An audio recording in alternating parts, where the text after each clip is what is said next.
Oh, hello again. Another story. This one is about a machine that suddenly turned up. I remember when I first started work in the 60s, I remember we all got very excited when this it's supposedly portable photocopier turned up. Probably it was the first one of its kind, and everyone was rather excited. It was portable. The unfortunate thing was it took two people to carry it, so that didn't really work out very well.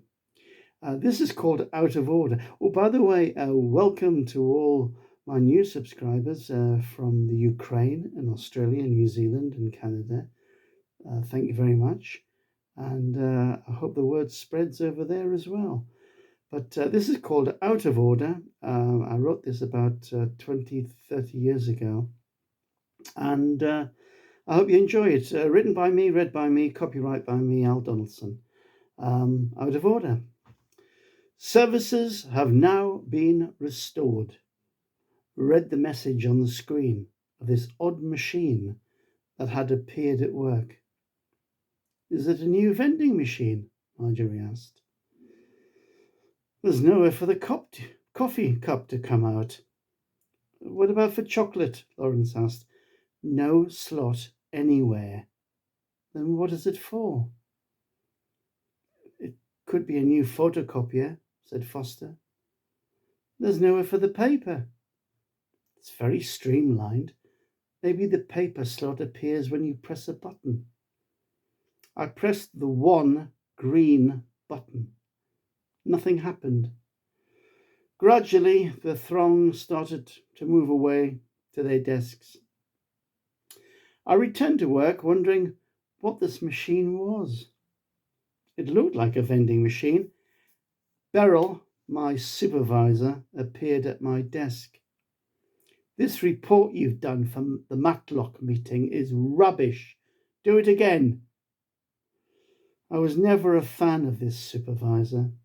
All my triumphs became hers, and all her cock-ups became mine.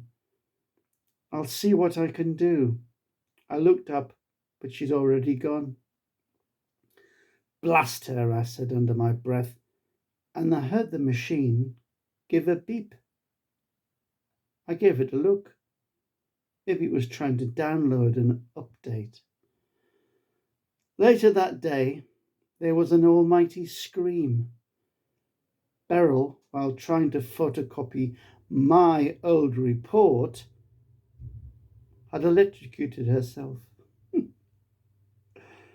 and was stone dead. Was she trying to pass it off as her own?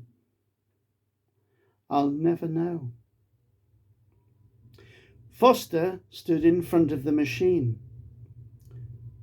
No one has worked out what this is, have they? No. Foster still had his coat on. You just got in? Yes. Now Beryl snuffed it. I'm not that bothered. It was murder trying to find a parking space. One of the reasons I'm late. Foster pressed the green button.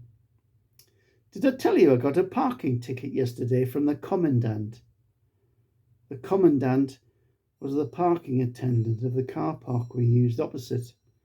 5 minutes late and he gives me a ticket. Bloody traffic wardens. What would they do if there weren't any cars? The machine beeped. Everyone turned in anticipation. Has it done anything? Someone asked. No. And Foster wandered off to his desk. It came as a complete surprise to everyone at lunchtime to discover that their cars had been stolen. Commandant Barry was grief-stricken. I only wandered to the shops to get my flask filled. I couldn't have been gone more than 15 minutes. The police were flummoxed. 1 or 2 thefts were the norm, but 50 cars and all from one car park. No one saw anything, and I wondered how I was going to get home. What followed 1 hour before knocking off time was the strangest yet. The building manager suddenly appeared and addressed everyone. Your bicycles have arrived, and if you would go downstairs to the foyer and claim your bike, I would be very grateful. They're blocking everything up. Who ordered them?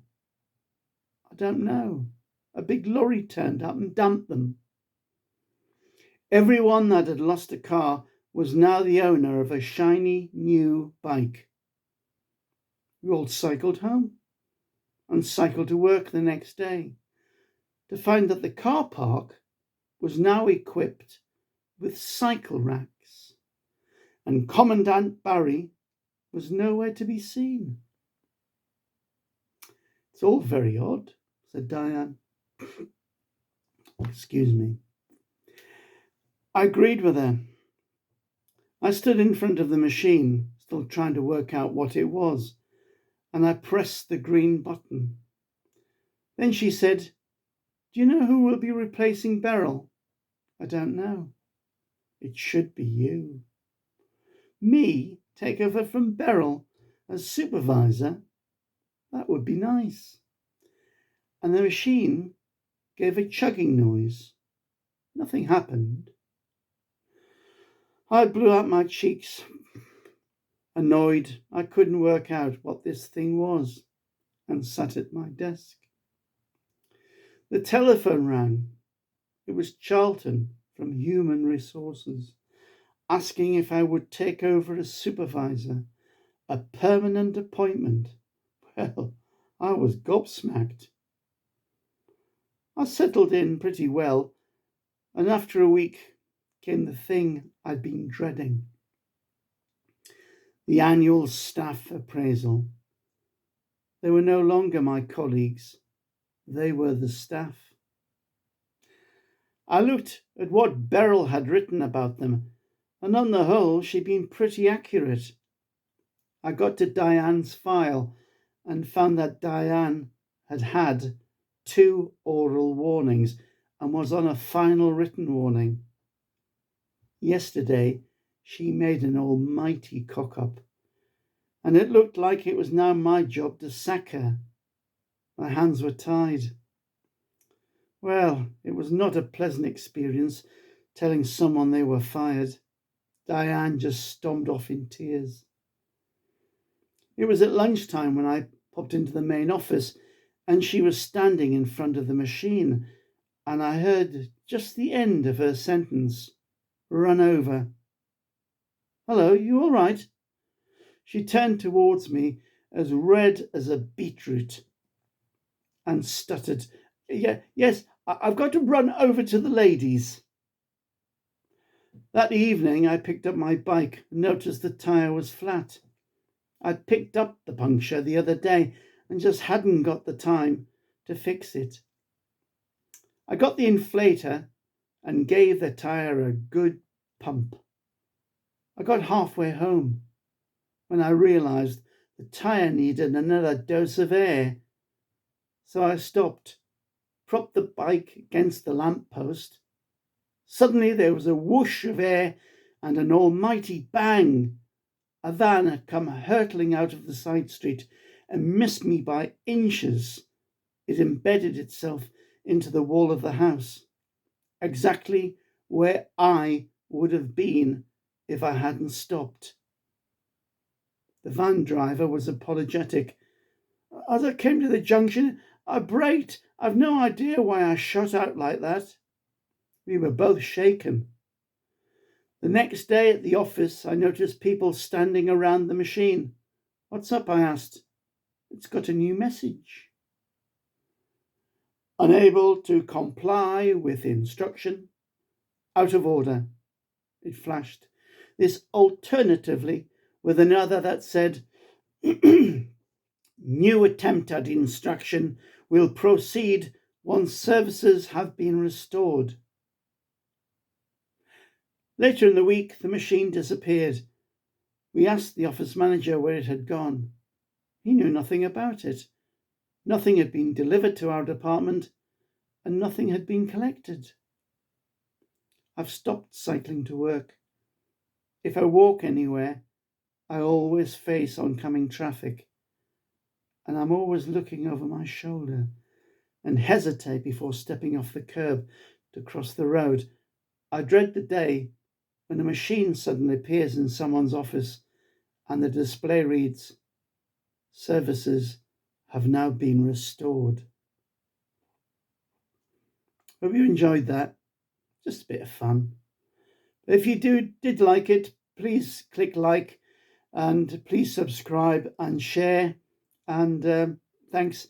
Enjoy. As I said, this is one of 60 odd stories that I've written over 40 years that'll never see the light of day, and you might as well enjoy them because, well, just enjoy them. If you like them, great. Anyway, see you next time. Sorry about the croaky voice. Still terribly got lots of pollen in the air around here at the moment. I'm very croaky. My voice keeps breaking. It's almost like I'm in my second round of puberty. But all the best, and hopefully see you next time. Bye bye now.